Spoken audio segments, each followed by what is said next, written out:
Instinctive Radio.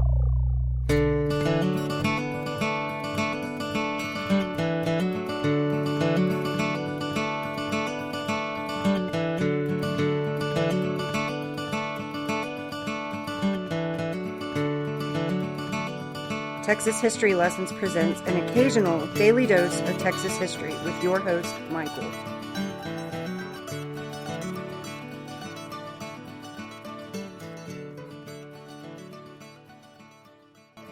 On April 22nd, 1836, the day after the Battle of San Jacinto, a group of Texian soldiers captured Santa Anna. For those not familiar where this all occurred, it's down in present-day Harris County near the city of Houston. The day before, on April 21st, Sam Houston's ragtag army attacked Santa Anna's larger army at about 3:30 in the afternoon. Santa Anna was asleep when the Texas soldiers launched the attack. Santa Anna awoke to a chaotic scene and emerged from his tent to find the Texans savagely routing his army. There was nothing he could do to change the course of this battle. And so, he chose to escape rather than die. Because odds are, in the heat of the moment, as bloodthirsty as the Texans were, he probably would have been killed. As he stood in the middle of the slaughter, an assistant to one of his colonels offered him the colonel's horse. With hopes of escaping and reaching General Filiosa's army that was at Thompson's Pass, Santa Anna jumped astride the horse and fled, somehow making it past the enemy lines and outrunning the Texas horsemen that pursued. He must have felt dismay, defeat, something terrible, when he reached the bridge he needed to cross to successfully get away and found that Houston had it burned. And the poor horse, well, he'd ridden it so hard that the animal collapsed.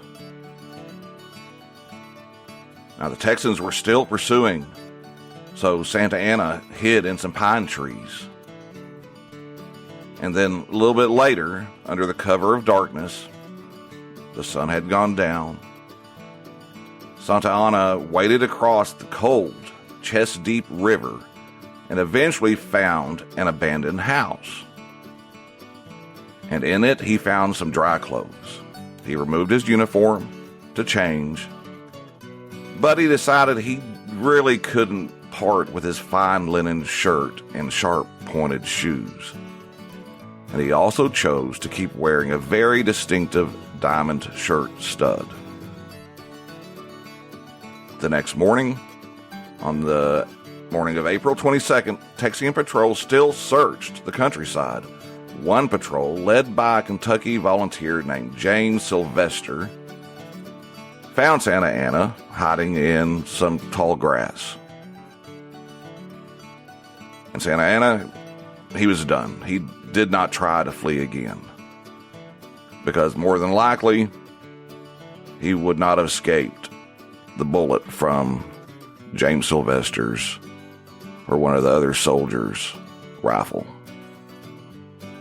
Stephen Harrigan, in one of the recent book he wrote about the history of Texas, he says that Santa Anna displayed an instinctive arrogance when he stood up from the grass and presumed to shake Sylvester's hand.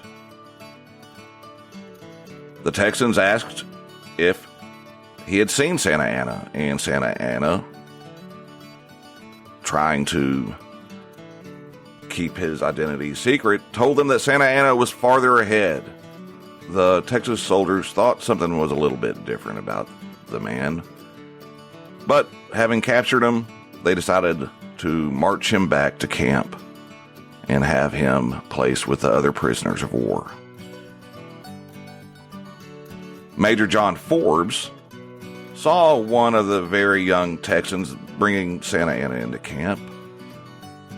And Santa Anna stepped forward and said the word Sam Houston. Sam Houston. Said it a couple of times. And was motioning to where the wounded general lay beneath a tree with his shattered ankle. He then pulled out a paper, and Forbes looked at it and understood. The salutation read, Don Lopez de Santa Anna. Santa Anna was then marched to the command tent, where Houston lay in pain beneath a large tree. The Spanish officers that were among the prisoners attempted to keep their men quiet, but as he was being marched across the camp, the words El Presidente could be heard. Forbes remembered that Houston lifted himself up on his elbow where he was laying to see the prisoner as he was brought to him. And Forbes said, and this is a quote, the prisoner immediately addressed him, telling him who he was and surrendering himself to him, a prisoner of war. General Houston looked at him intensely, but made no reply, end of quote. Houston sent for interpreters and for officers in the Mexican army that could identify Santa Anna. That having been done, the exact exchange of words between Houston and Santa Anna were not recorded. But we have a pretty fair understanding of what transpired from the various accounts that were recalled later on. Houston himself, recalling later on, said that Santa Anna stated, quote, the conqueror of the Napoleon of the West is born to no common destiny, and he can afford to be generous to the vanquished. And Houston claimed to have replied, you should have remembered that, sir, at the Alamo.